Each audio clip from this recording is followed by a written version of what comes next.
Hey guys, Agent here and welcome back to a new video. Before we start today's video, huge spoiler warning. If you have not seen the anime, Darling in the Franxx, please click off the video now. Beyond this point, you're on your own. I will be spoiling, there'll be major spoilers. So one of my friends originally recommended that I watch Darling in the Franxx. So I watched it, and then I was like, what the actual let me explain.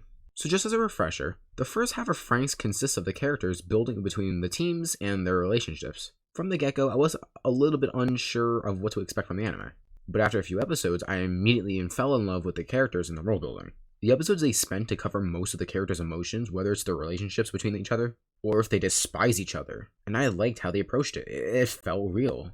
It's not just some kind of fantasy where everyone is simple and they can't be different.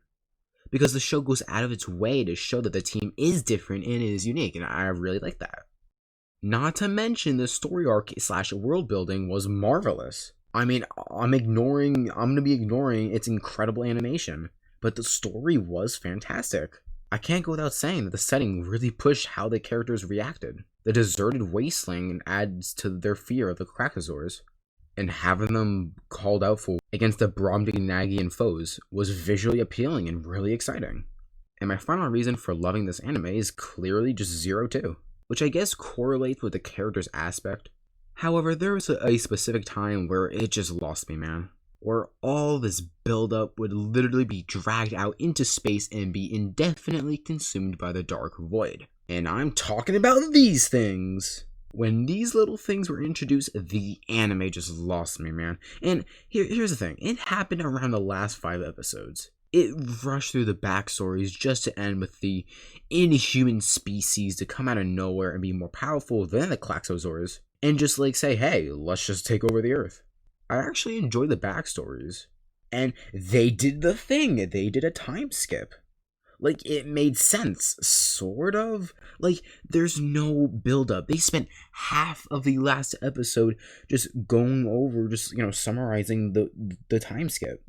There's no correlation on who they chose to marry and how their life is.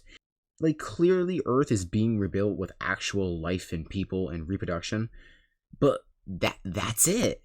And the worst part about it all, they had the audacity to show Hiro and 0-2 die on screen and get flipping reincarnated as children.